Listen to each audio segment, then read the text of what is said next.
Welcome to this yet another round of Samsara, Nirvana, and Buddha nature. Hopefully,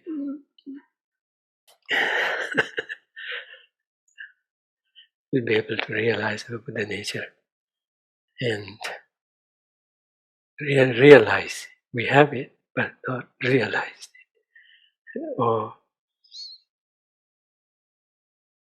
in a way utilize it. It's already there, but in a dormant form, dormant state. It has not been activated. Hopefully, with our sessions like this and our personal reflections, sharings, eventually will nudge our way to reaching out to our Buddha nature and activating it, making it come to complete fruition.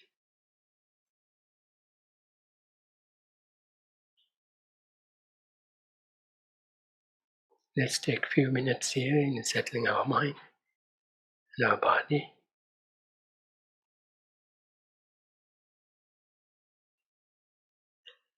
Bringing our attention to here and now, anchoring it to a real time.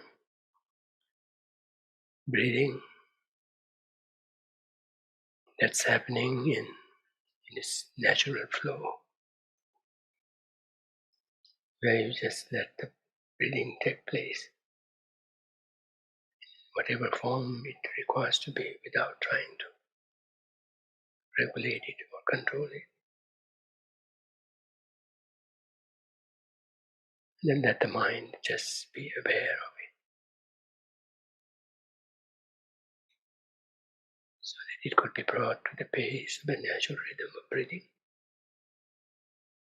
and will experience calmness, clarity, alertness in it.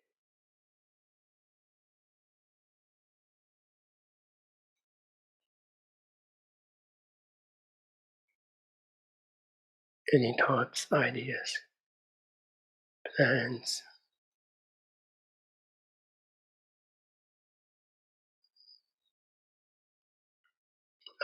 other than being present here on the breath, just merely acknowledge them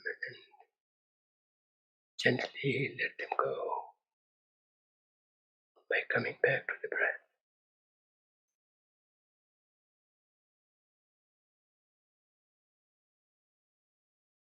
And try to do so, being fully aware. One's awareness filled with nothing but that of a natural rhythm of breathing,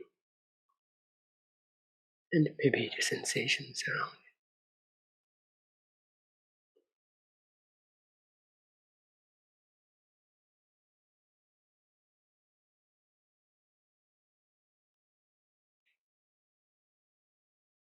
Just happening in this, within this short breath of time, space, entrance of nostrils, into the nostrils, into the chest, to the abdomen, back on the same round.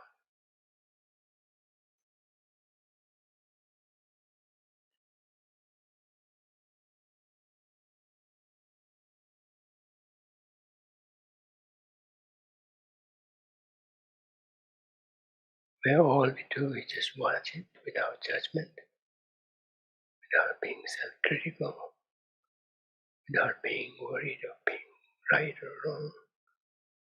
Just be with the breath. And being with the breath, we try to do so with alertness, some intentional attention, not letting mind have the full free hand, but rather be in the driver's seat, making the mind listen to you, with gentle instructions.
Let's reconnect to what we just set as an aspiration for ourselves. That is, to attain Buddhahood in order to benefit all sentient beings. And reflect on how that is going to come about. What would that involve? What's the rationale behind that? Why sentient beings? Why for their sakes?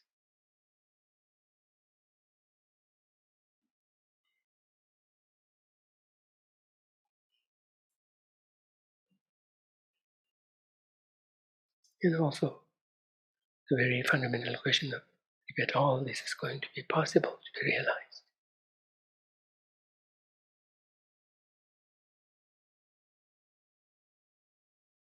Just think of the difference it makes when we shift our mind's attention, perspective to things.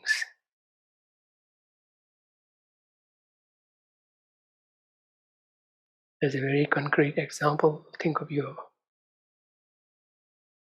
time before coming here and time since joining here, where the change is not so much necessarily change in the environment. Of course, it makes a difference. But main thing is where we focus our attention, our daily attention, as well as our time to time, moment to moment attention. Here we turn inward, look into the values, compare them, contrast them, weigh them, and have them become clearer in how they affect our actions, our thoughts, then the actions, then who knows, habits, and then our destiny or our conditioning that's determined by the habituation.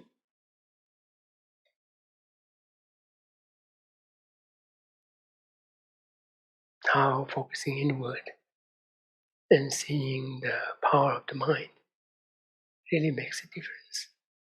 How things are not as set in stone as we thought they were, as we saw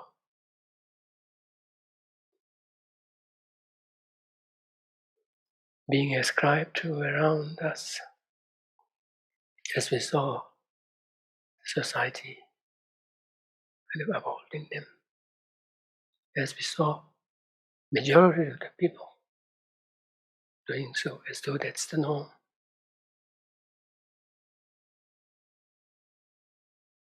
On the basis of this, we can see how, at the very least, very powerful transformation is possible in one's life, not just in terms of one's own feelings, of course there too, but then from there the actions coming out from there, and then the aspirations that we develop, how we turn them into actions, and how that becomes a very powerful message to others as well.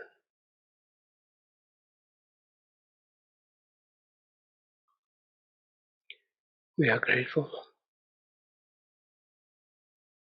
to the Buddha for showing us this path at his own expense, with so much sacrifice. Even that very one single historical life that we all know about, he went through so much, or at least from a Mahayana perspective, and demonstrated how much sacrifice involved in finding this path.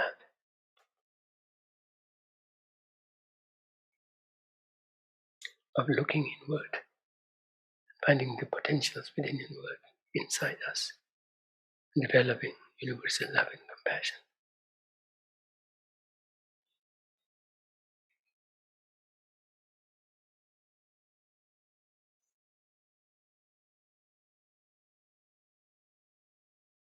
He showed that it is possible, and many who followed him, monks and nuns, in his time as well as after that, even to this day, we see how so many have traversed the path, traveled the path, found the assured results.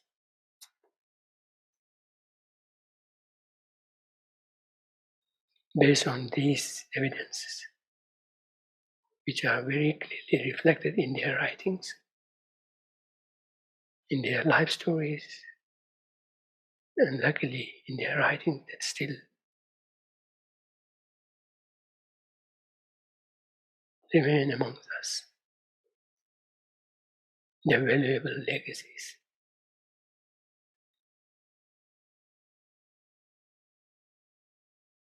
So reflecting upon these, as well as picking up from one's own experiences of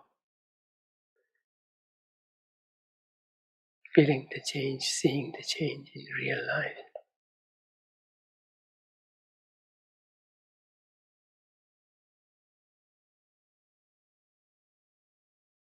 How in all of this, every sentient being has a contribution.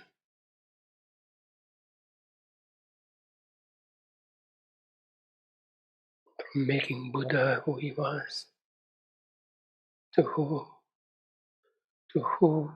others following him became, and how they left behind treasure trove of spiritual wealth for us to benefit from, for us to awaken and benefit from.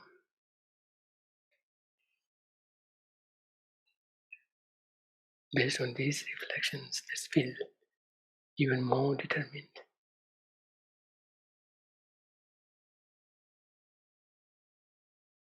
to follow this chosen path and realize the reality that they have spoken of in terms of internal transformation, and how through that one could really be able to repay the kindness of others only by that.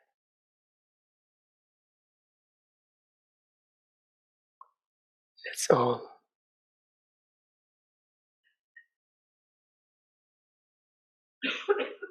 feel inspired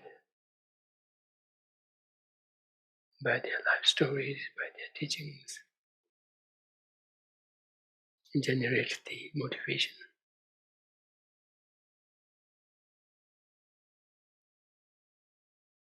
to walk the path as they did and be of fullest benefit of kind sentient beings. Many sessions together, be that in terms of sharing things, in terms of discussing, reflecting, not just here and now, but in the days to come.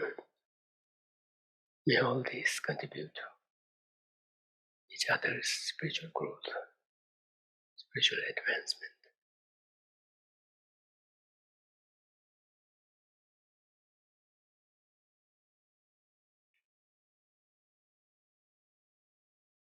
From small steps to the fullest awakening.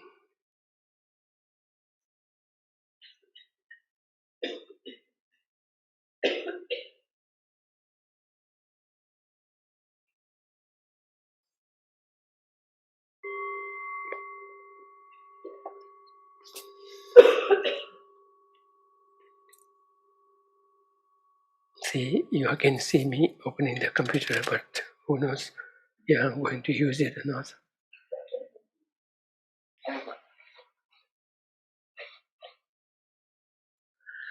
Okay, so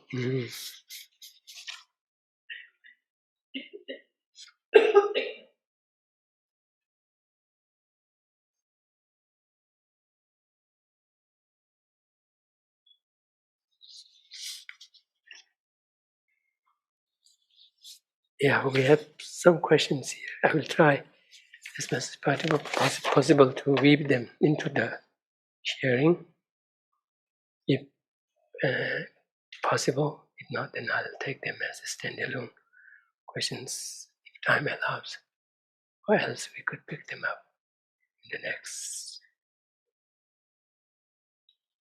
time.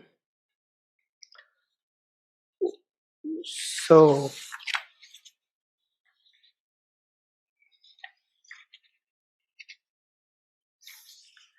people are openly to Buddha nature. We are not yet there. Not quite there. By the way, I was saving this special treat of finishing the text with Venerable. So I would have to check with her. But for now, we still have enough to cover on that chapter that we chose.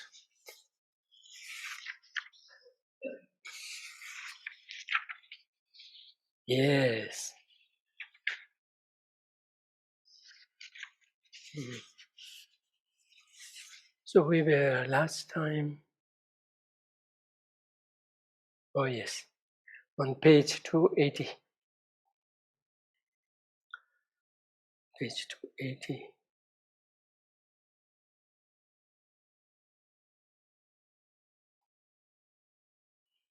I have a file called The Four Maras. That's all I have been opening.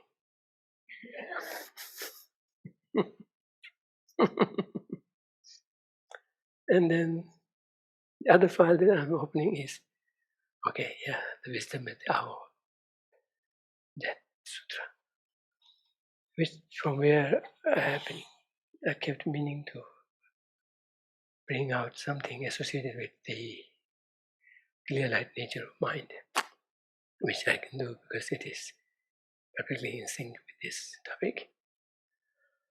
Anyway, let's push through the text. On page 280, paragraph 3. So one of the reasons for the possibility of liberation is that it is possible to cultivate powerful antidotes to the obstacles to liberation. So there are so much connections to be made, connections to be, not connections to be made, but connections are already there, but connections to be understood. Right? Be that connection between the root of samsara, to samsara itself, be that the connection between the antidote, the so-called antidote, and its corresponding. If you will follow tent or the object to be abandoned, there's so much of its connection we need to understand, and then internalize and then embody it. Oh, and these are not that easy. They are easily spoken but not easily realized. And they hold the crux of the strength of the practice. Otherwise, just merely repeating after what Buddha had said or what a particular master had said, but not really owning the statement. That's what Buddha meant by, that's at least how I understand Buddha meant by emphasizing his disciples not to take his words out of respect, but kind of put them through investigation and then make them their own. Only then the actual change in a very stable, promising form can happen. Otherwise, sometimes mere glimpses or mere, I don't know, what do you call this in English?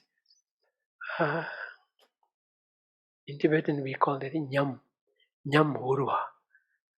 Nyam urva means sometimes you get a glimpse of fleeting moment. Sometimes it could be even a more lasting moment of kind of a gut level feeling. And that could really move you and change you for a week or two.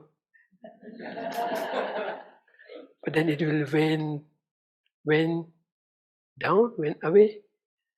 It will fade away, back to the same rough, tough guy.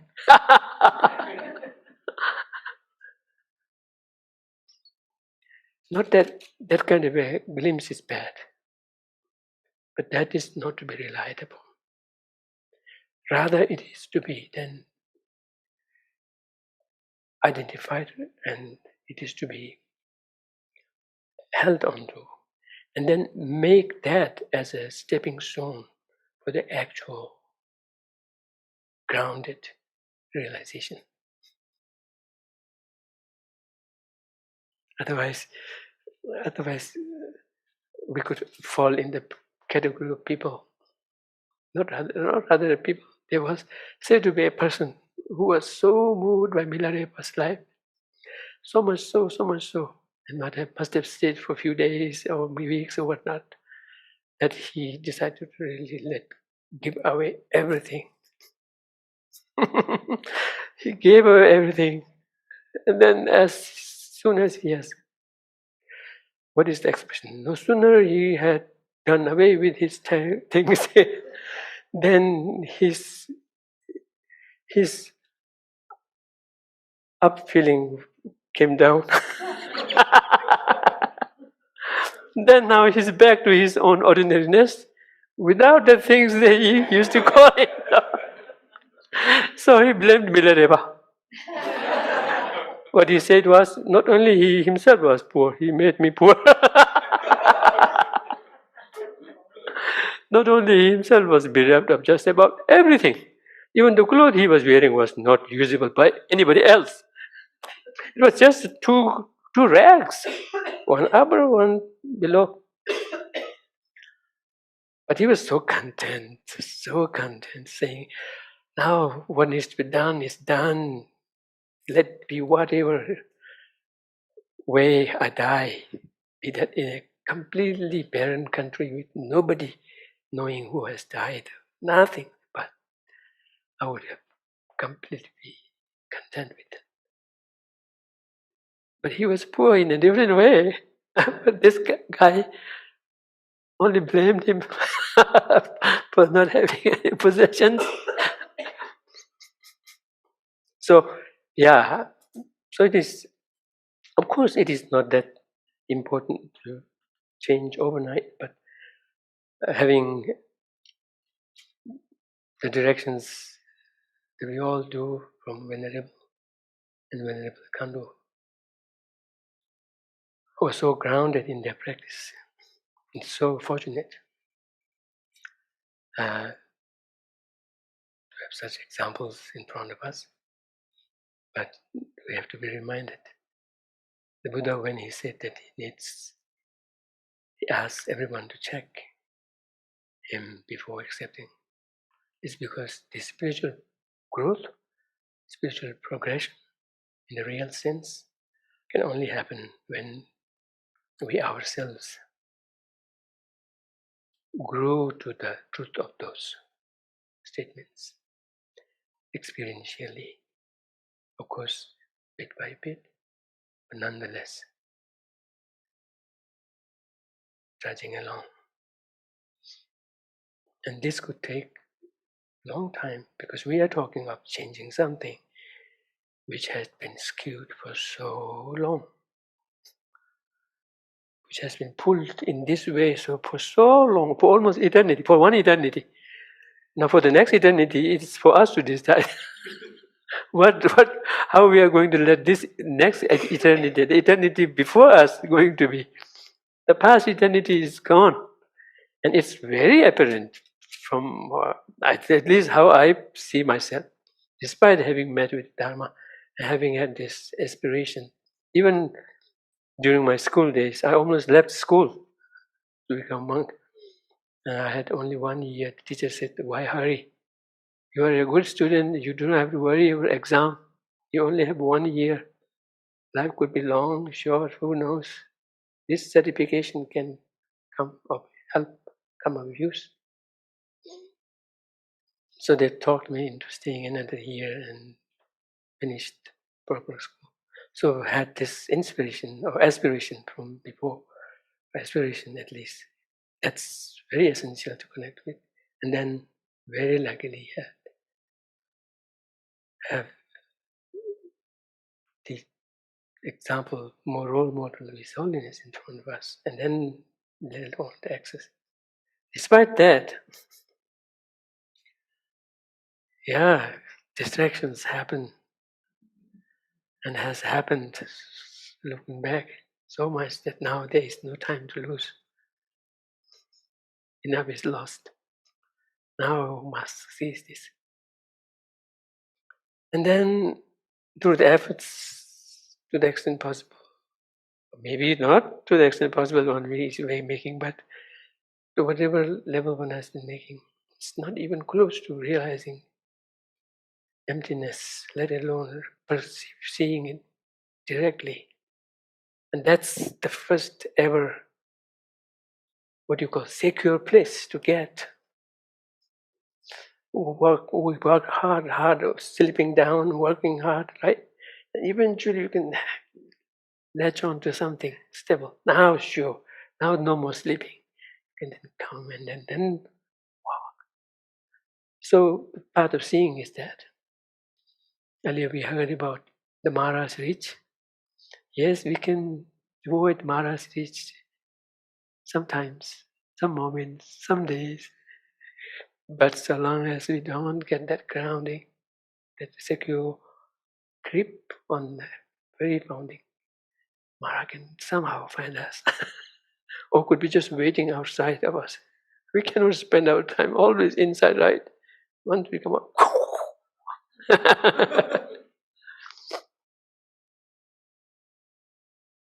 Mara is Mara. So creative in its own designs, in its own evil designs. So in the scriptures, for the bodhisattvas, from the time they become incontrovertible bodhisattva, which is for the sharp faculty bodhisattvas, the path of preparation. And then for the Shravakas and solitary realizers, the path of seeing. That's the point when Mara's reach is no more effective. Mara cannot reach. That's when we become out of the reach of the Mara. So it seemed like, despite this eternity of time we have been gone, we just have to spend our time making a big deal about meeting friends, having celebrations, or attending this, attending that. Too busy to get anything else done, and those are so important. I remember spending my time in Atlanta like that. I mean, not out of choice, but out of obligation. Being in the community, and also sometimes under pressure of requests, personal requests, and then, but despite saying, "Oh, how long this is going to take place," and what it will all come down to, all it will come down to is just feeding the stomach. That's all. Everything comes down to. And you know what does feeding stomach means after in the end? Nothing, right? So that's very possible how we must have spent time thinking that that's the right thing to do, the most proper thing to do. Everybody does it, so I must do it, right? And thinking, having noticed such slightest question about whether this is how I should continue spending my time. Where would this end? This is a perfect, sickening, cyclic existence with a sense of purpose, saying, this is the right thing to do. That's the reason why I was saying, coming here and then comparing the mindset, the focus, the examples of others, how there's a big difference. Now looking back from here down to Atlanta, and I put myself into two, one here and one there, like Shantideva does in his 8th chapter. The sane one and the insane one. Or let's just put it mildly, the former one and the present one. And I look down and say, oh, going there, oh, going there, oh, going there. It's almost like a tennis ball being. You go there, right, first time, and then the next family would expect you. Boom, you go there. Ding, go there. That's how the whole time passes. We must have done this for the past eternity. That's the reason why we are so habituated in our afflictions. Afflictions, we don't really need to rationalize or even think, oh, I'm going to be angry. Right? I have to be really prepared to be angry. We don't need to. We just double PhDs or triple PhDs in anger, jealousy, greed, whatnot.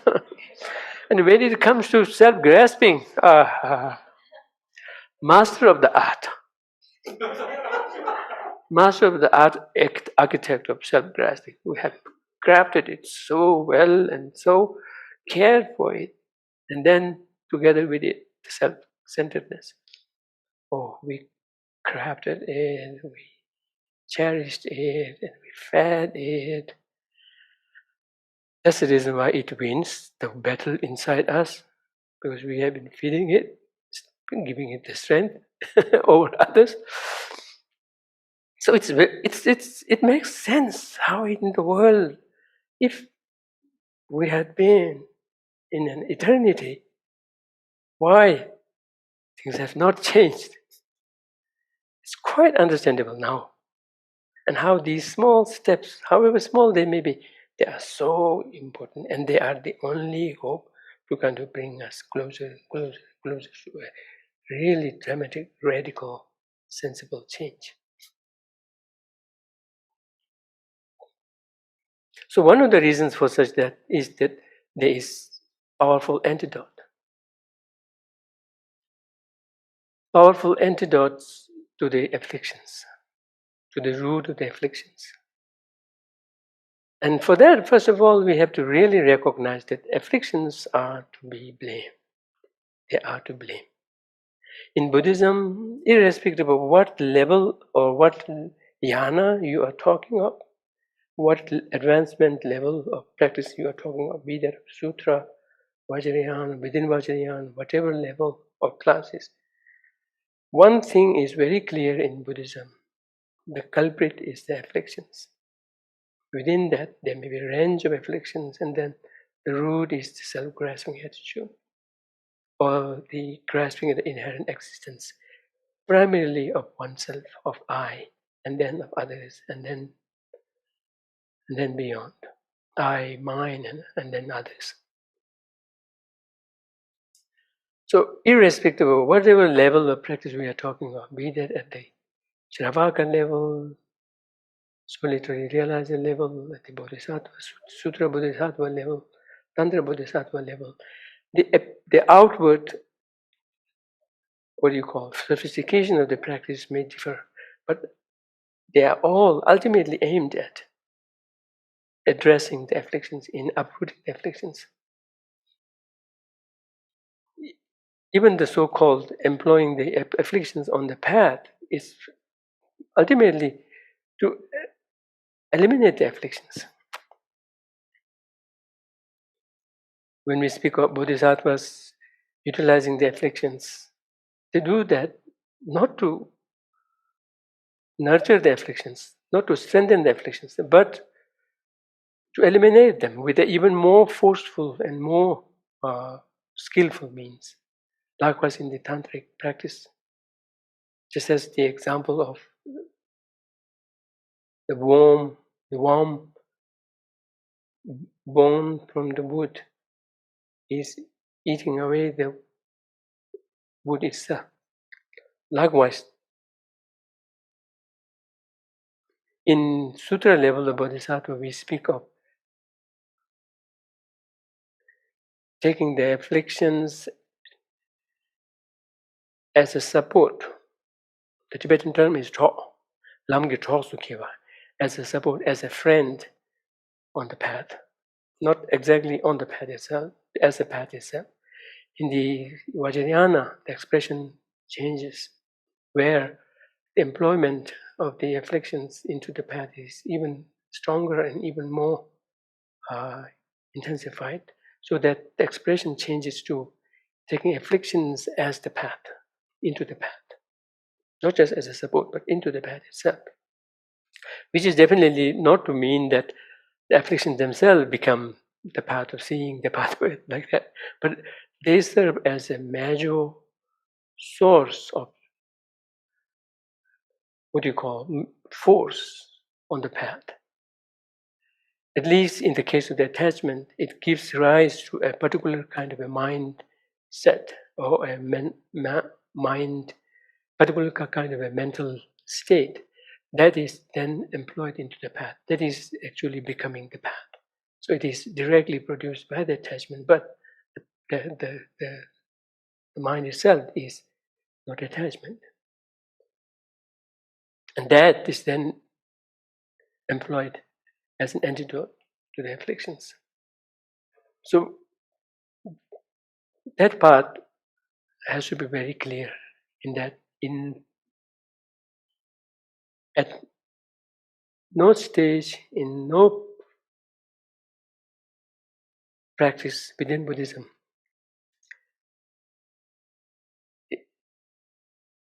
it is even implied, nowhere it is even implied, to indulge in afflictions as a means of betterment, as a means of progressing on the path. It's all directly or indirectly addressing this menace of afflictions.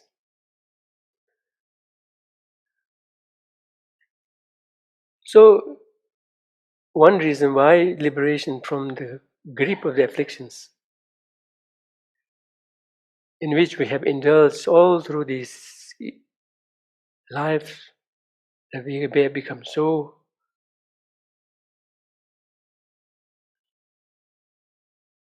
habituated and so, in a way, skillful in generating them, so skilled in generating them, and so much so that it doesn't even need even the slightest effort extra effort in generating.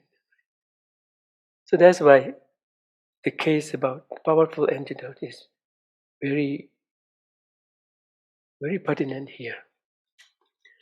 Venerable emphasizes here realistic and beneficial mental states that eradicate the afflictions.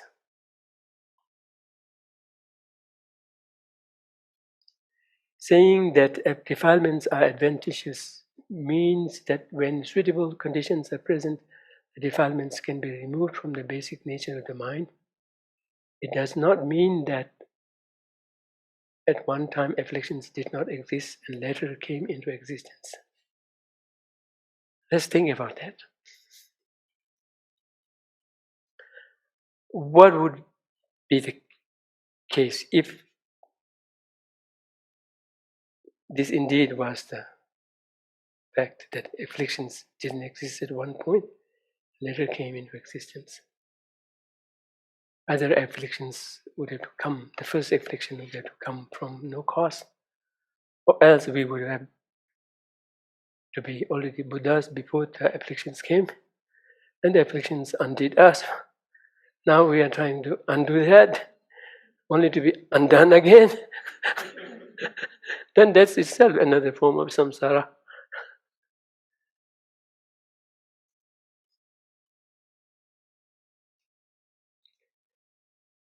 So from a Buddhist perspective, we say that that's not the case. Afflictions not only didn't have any beginning in terms of their substantial cause, but afflictions as such, afflictions themselves had no beginning. And likewise, their root cause in the form of ignorance or in the form of grasping the inherent existence didn't have any beginning. For now, it is better to accept that way. Otherwise, the other option is even worse. And then once we become Buddhas, we can find out. We may either say, oh, this turned out to be this. This is still the case. But in any way, the fact is we have afflictions. And they, from our own experiences, from the scriptures, suggest that they are rooted in a misunderstanding, which they seem to do. Because every time we look at afflictions, we can see how it exaggerates the story. It makes up story. It is always, it always has several ingredients in it that are just total baloney. Total baloney, right? And very possibly they look like they seem to be rooted in grasping, in kind of a mental state that attributes some kind of a totally fabricated state of being, mode of existence.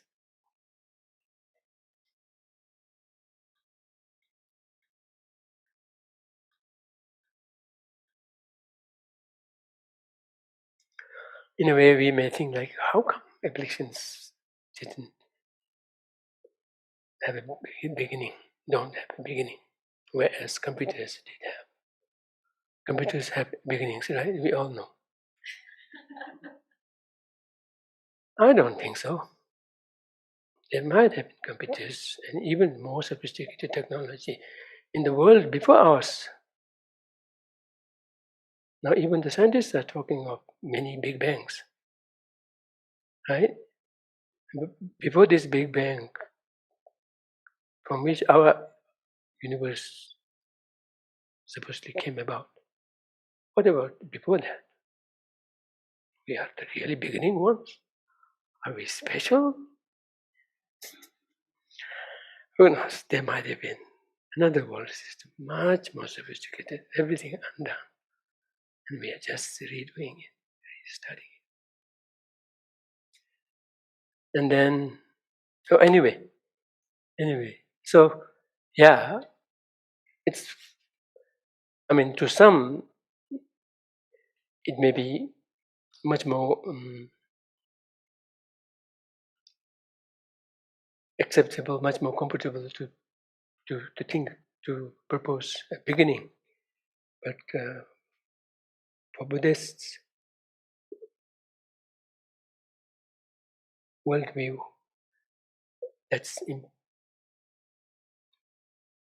that's untenable, and the reason being that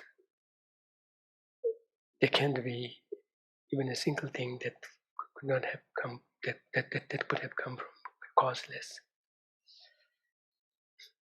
I'm still intrigued by this scientist, biologist's assertion. With all this work, finally they found cell, and they came up with these two basic, basic theories of cell. What is that? Now I have spoken. Two basic principles, two basic, what do they call that? Not theory. Pardon?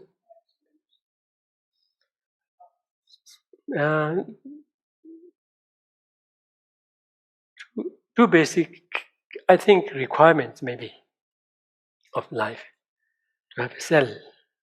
Well, I don't remember now. I used to have it handy. I thought that was helpful in that world. I thought it might not be needed here. But here I'm speaking to not just you, but to others also. But anyway, the two theories of cell, two basic theories of cell. One is that cell is the smallest form of life. And the other one, I still haven't gotten my head around it. Head wrapped around it. And I'm happy because of that. Otherwise my head wouldn't be here.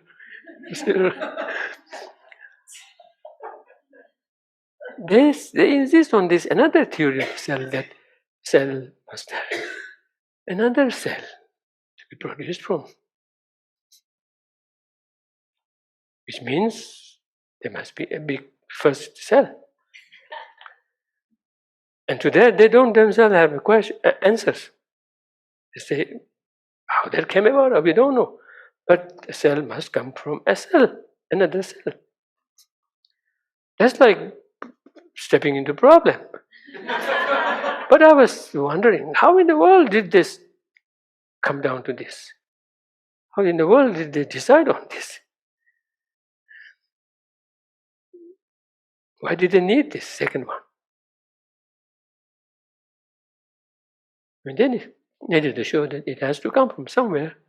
If it has to come from a cell, that has to come from a cell, that has to come from a cell. Cell. No beginning. There is no beginning there. That may have skipped or escaped Big Bang.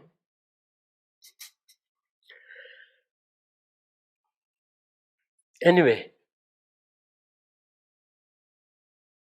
but the fact that afflictions are within us and they are the troublemaker is enough of a reason for us to work against them. And the fact, or rather the possibility that yes, afflictions, no matter what kind, are all necessarily fed by misperception, particularly that of self-grasping, grasping at inherent existence. And then, in some cases, additionally, by mistakenly grasping at permanence, mistakenly grasping at self-sufficient being, mistakenly grasping at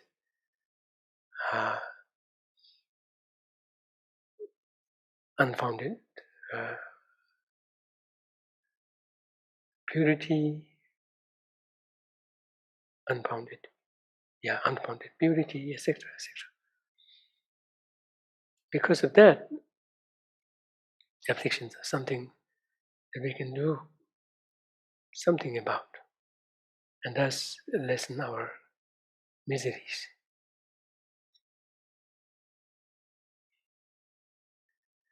Rather, afflictions are beginningless and have continuously obscured our mind until now. Not only obscuration, not only they obscured, right, our minds until now. We cherished them. We cultivated them. We indulged in them. We, in a way, indoctrinated ourselves into upholding them, into cultivating them. And we can see the result of it, even to this day, to this very day, how the new year has been just a month old, but more people than the number of days have passed in this year have been killed, shot in America alone. Those are all the handiwork of afflictions. No doubt about it. No doubt about it.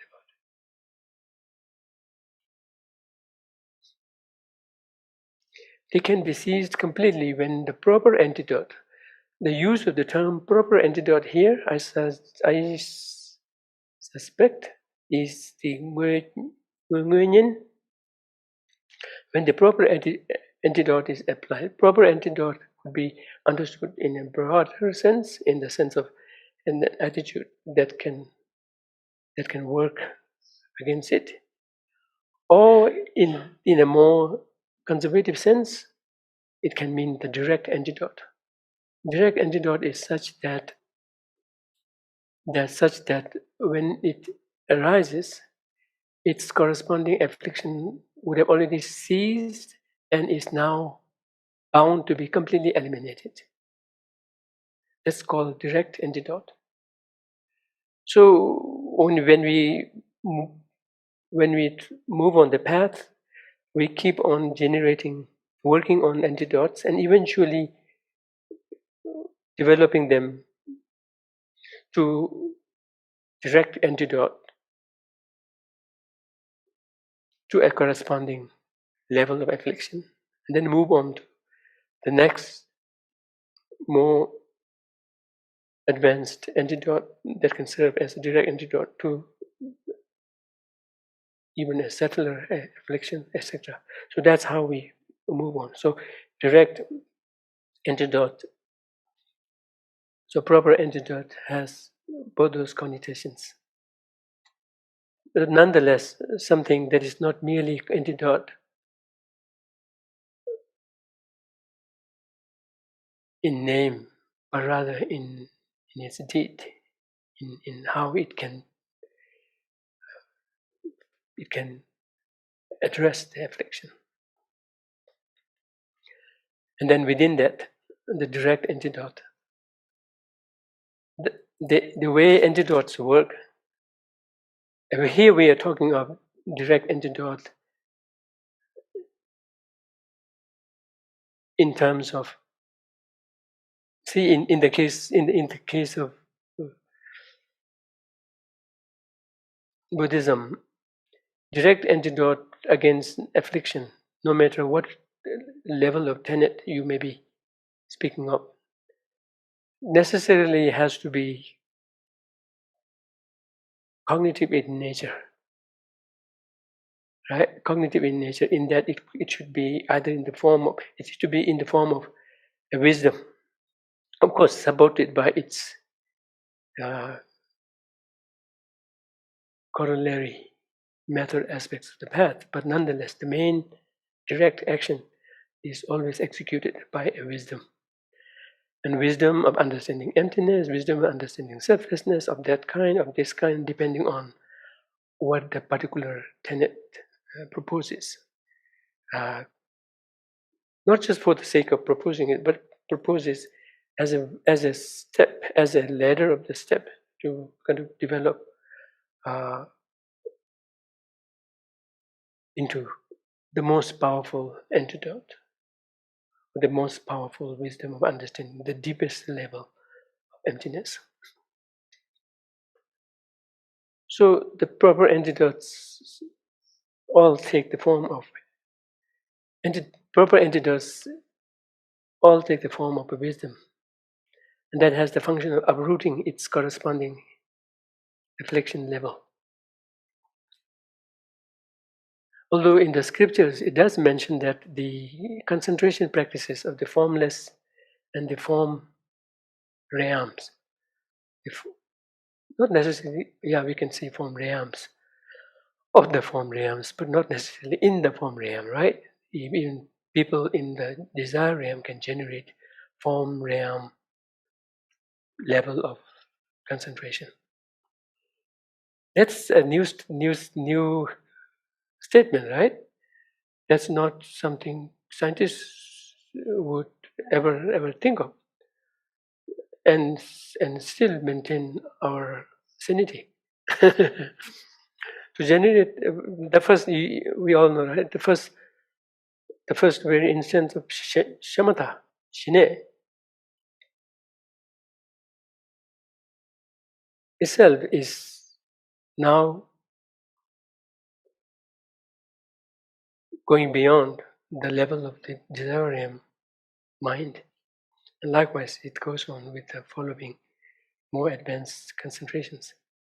So in the scriptures, it says that the formless realm absorptions, the form realm stabilizations can reach the roots of the affliction, but only weaken them, undermine them, and not uproot them. So that's why these concentrations can be so strong that in the desire realm, in the form realm, formless realm, there is no anger. Not that there is no seed or the potential latency of the anger is not there, but manifest anger do not come by the force of those concentrations because of having affected the root, not short of uprooting them, but affecting them, weakening them.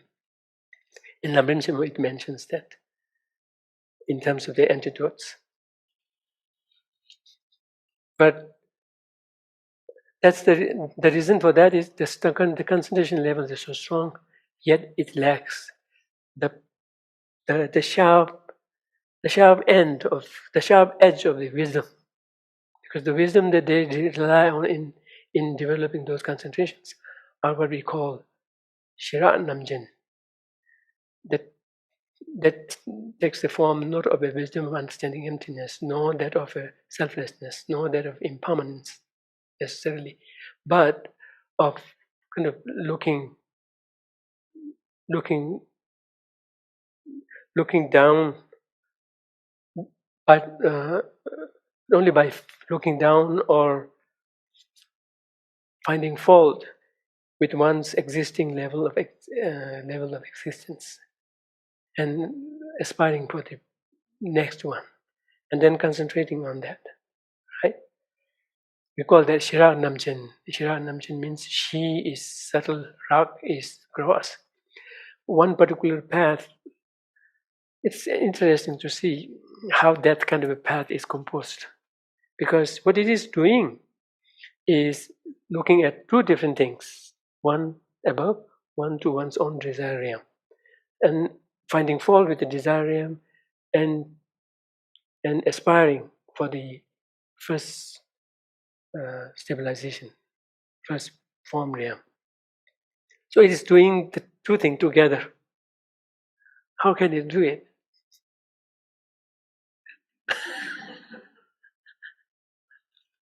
Usually we understand it to be a path composed of a stream of mind which constitutes those two components. Each time it is a stream of mind composed of those two components, of one looking down like that. And by the force of concentrating on it, it can develop into such a concentration. Anyway, this has been a little bit digression, but not completely. Proper antidote here is definitely the wisdom understanding the subtlest emptiness, Because from the Prasangika point of view, the other levels of selflessness, though they are not wrong, though they are also aligned with reality, but not deep enough to really reach at the very root of the afflictions. So that's something interesting to think about. We may emphasize one particular level of gross selflessness and dwell on that, but that can only do so much. What that will do is that will only put under control or undermine, weaken the afflictions which are on top of being fed by grasping at inherent existence, are additionally fed by, subsequently, additionally, on the basis of that, fed by the grasping at permanence. And because the impermanence is realized and is kind of familiarized with and internalized, in the case of that particular affliction, only that aspect of its growth, since being fed by the grasping at permanence, from that, just that top part of it would have been affected. And that would not mean at all uprooting it, because the root is deeper into grasping at inherent existence and the the word that missed me that I was pissed out about, that word that I didn't remember last time. It is It is directly translatable to inappropriate attention or inappropriate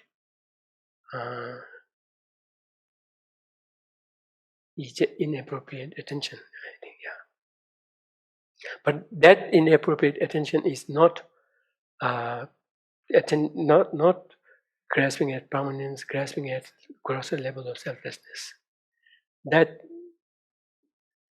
inappropriate attention is what I called,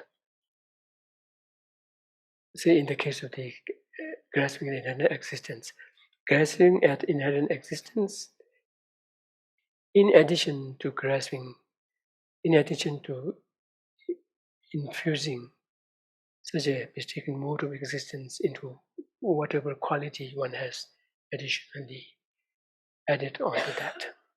So, in other words, you begin with grasping the inherent existence of something, and then you project unfounded beauty in it, unfounded pleasantness, unfounded foulness in it, and then based on that you develop anger and jealousy, right? So that's how, in between anger and jealousy in a full-blown affliction and the grasping at inherent existence at the root, there is this grasping at inherent existence with an additional color added to it. And then when projection of permanence, etc., comes, it comes after that coloration and seeing it additionally as permanent also. And then based on that, the attachment or the repulsion would have an element of that permanence. That's how applying the understanding of impermanence gets some inroad into that affliction, but not fully.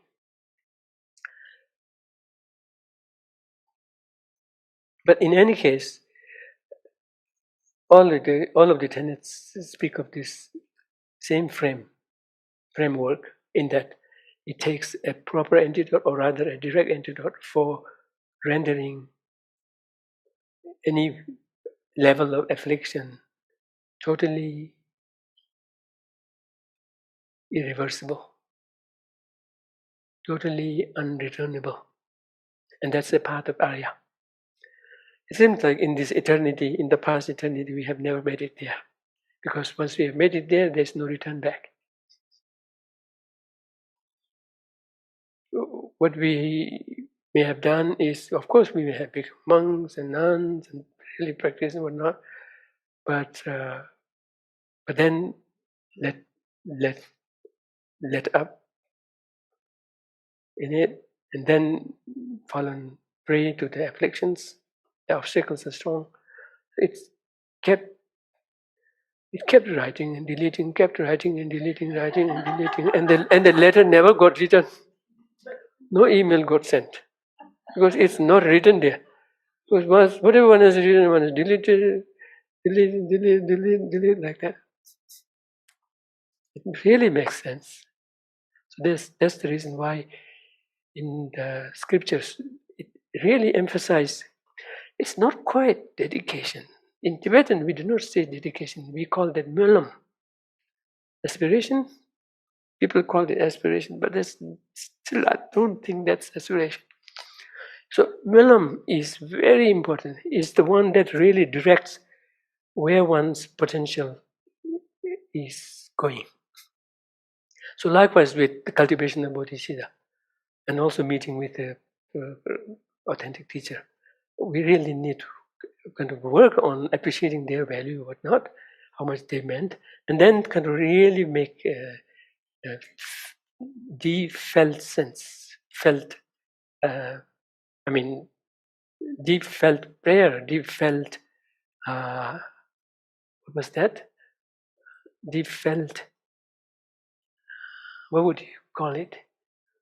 Yeah, heartfelt prayer, or heartfelt,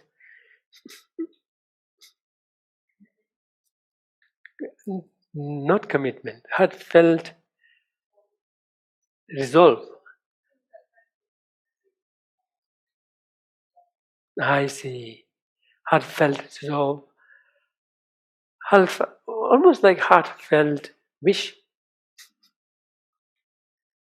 for it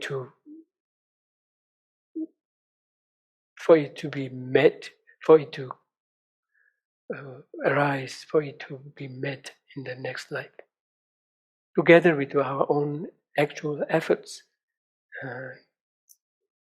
along those lines. So melam is considered like the steering wheel. Yes.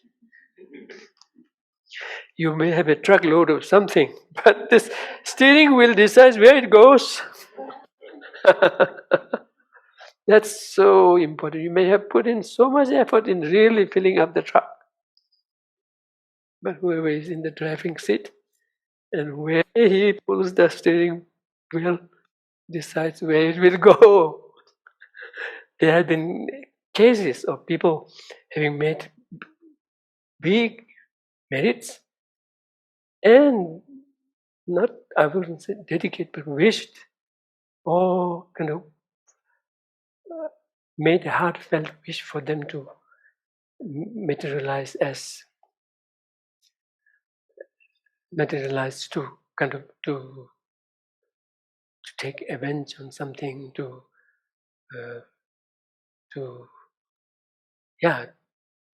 harm something. That's your hard-earned money. You can use anywhere. And so this mulam is very, very much emphasized. It's more like very, very much like dedication, but somehow we use this different term, insist on use this different term called mulam.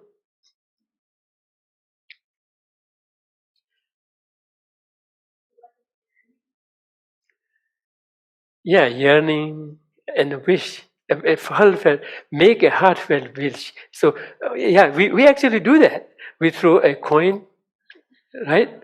Red penny, right, into the water, and then we wish, right? We make wish, right? Likewise, we generate merit, and then make a heartfelt wish for that to materialize in this way and that way, and that needs to be continued. Yeah.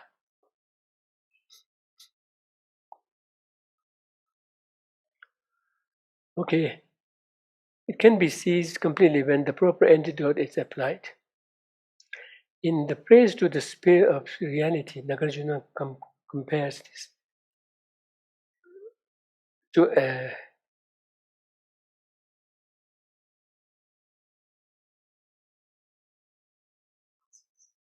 yeah. Has anyone had any real experience with asbestos cloth? Really?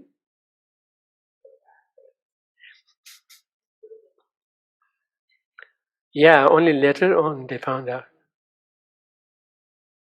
But in India, that was the only thing you could have over your head as a roof. You have it, that's big deal. Others don't even have that. They would have just had that would leak.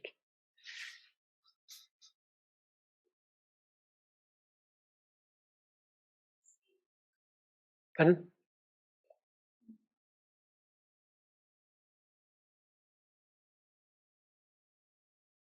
It's like when I was very small, before they found out how terrible it was and banned it, that there was asbestos cloth that people who did barbecuing had out on their barbecues, right? And they would get oily and greasy, and then they would burn them, and that would clean it up. Is that a fantasy, or does anybody remember this besides me? I'm older than almost everybody, but I don't know. I have to look it up because I always think of this. Yeah, they clean the grill. I see.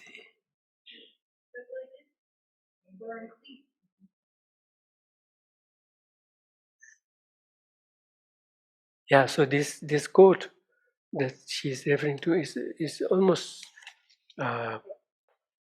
quoted here in the prose form, but it appears in page 321. Let's look at that of the same book, page 321, right? Just as asbestos cloth that is filthy with all kinds of dirt, when put into fire, the filth is burned, but not the cloth. Similarly, it is the case with the clear light mind.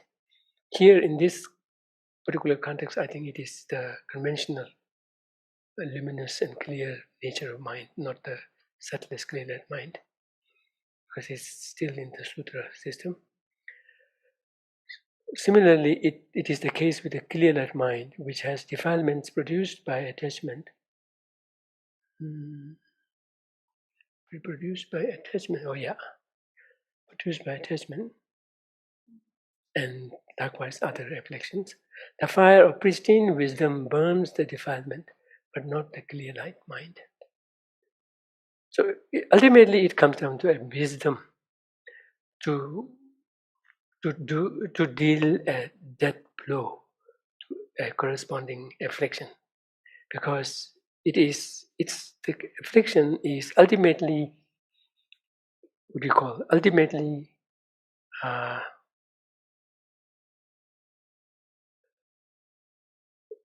rooted in a misunderstanding. Its ultimate, what do you call, nature, its ultimate lifeline is this misunderstanding. And that needs to be matched with a correct understanding, not a kind heart, compassionate feelings like that. So they are definitely the necessary supportive environment for that wisdom to gain the required strength. But ultimately, it takes for wisdom to not only expose it, but really deal that blow to an affliction. So that's the understanding in the Buddhist context. So that brings into light the mechanism of how afflictions come about in the first place. But the clear light, the fire of wisdom burns the defilements, but not the clear light mind. So the mere clarity form, the mere clear luminous nature of the mind, that cannot be severed by any power in the world or any power in the universe.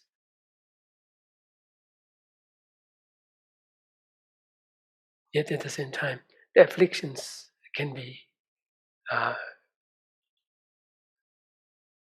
dealt with, right, by the wisdom. That means living the affliction aspect of the clear mind, of the mental continuum, but the continuum can never be severed. Now, there's a question that came in the mail, in the email to the office of Abbey. I would like to ask you a Dharma question. In my recent reading, it says that phenomena are merely nominal. From my perspective, I think phenomena are merely perception. Can you tell me why phenomena are merely nominal instead of mere perception?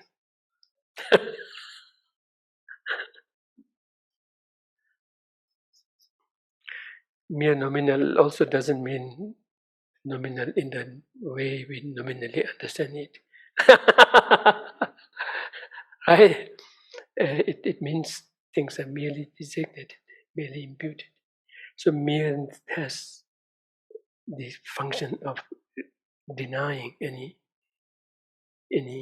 existence from its side. So that's how it becomes nominal, not in the sense that whatever we name, it becomes it, or that what things are mere names. We're all labels, not in that strict sense. But what does it mean by things are phenomena are mere perception?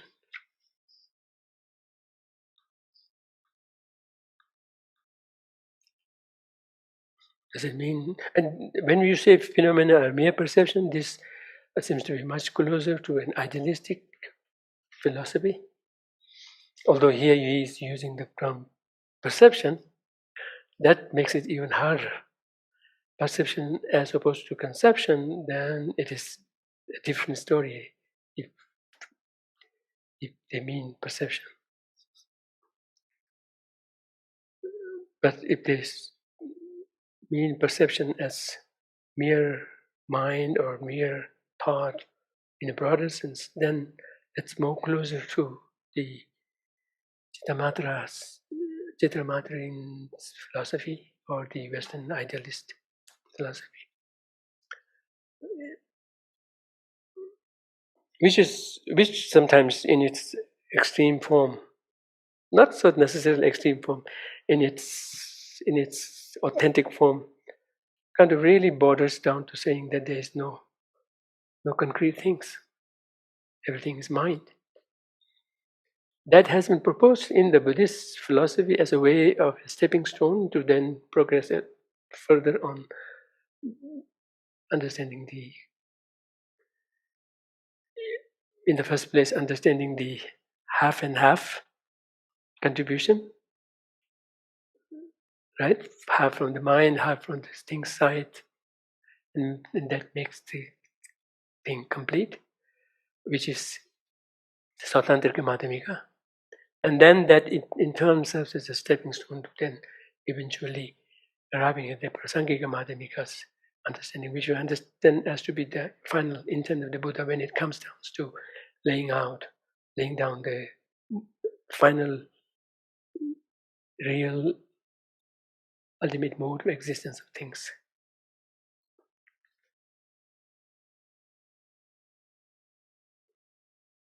So mere perception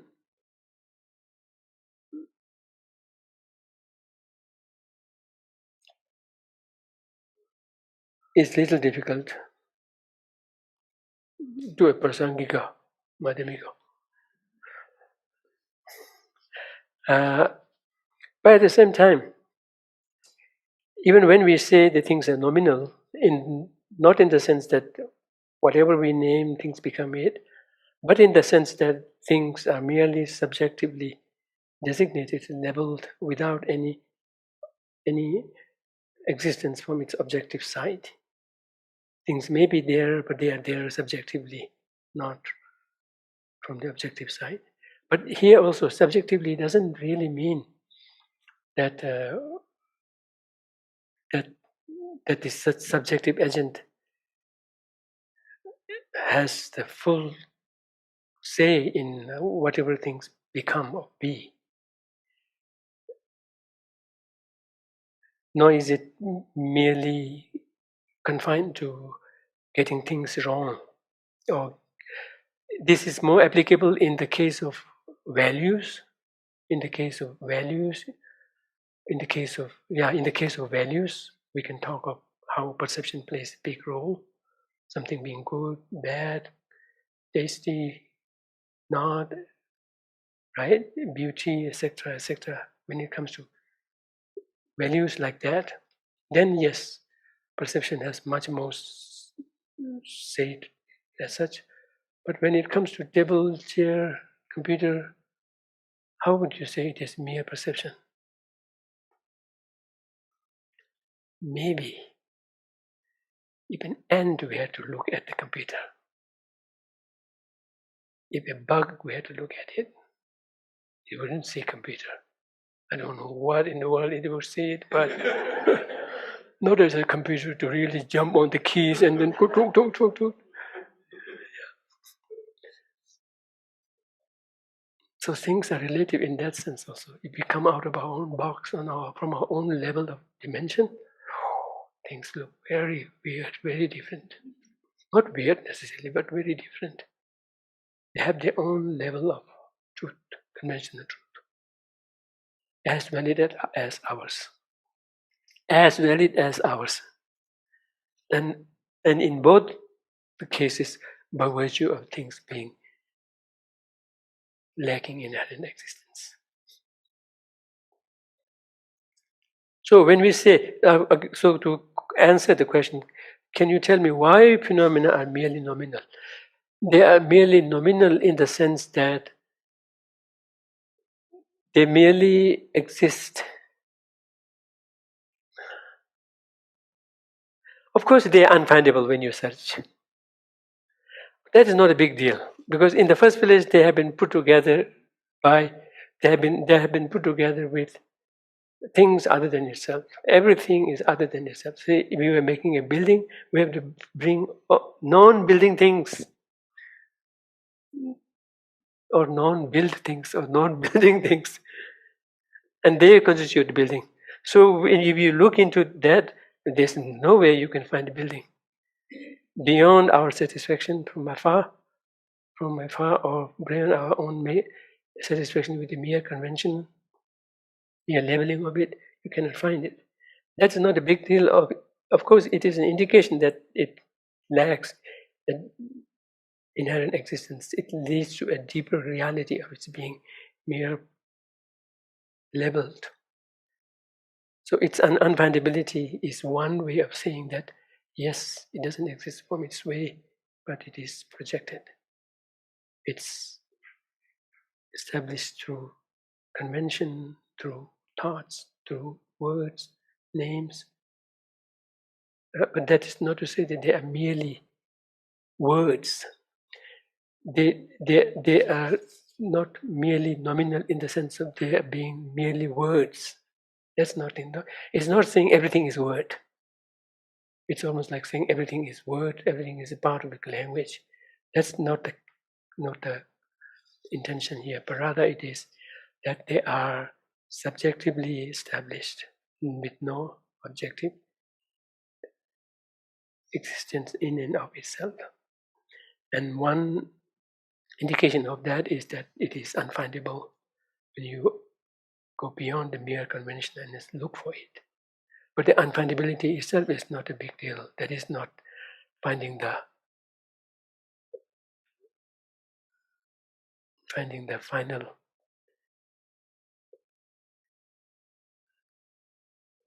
I was almost going to say finding the Holy Grail. I was almost going to say, did I say it? So nominal in that sense, not that everything is mere name, mere word, mere language. Not that. There's nothing mere other than language. It's almost like if you take it really literally, then everything is mere word.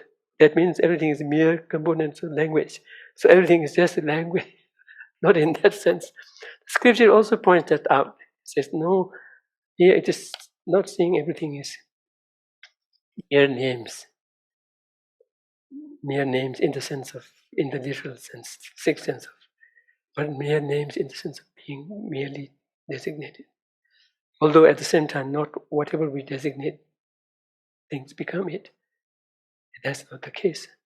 But whatever exists by mere virtue of being designated. So that's the nominal part of it. So mere perception is more leaning towards the idealistic stand, which of course is proposed as one way of dealing with afflictions, but so long as one,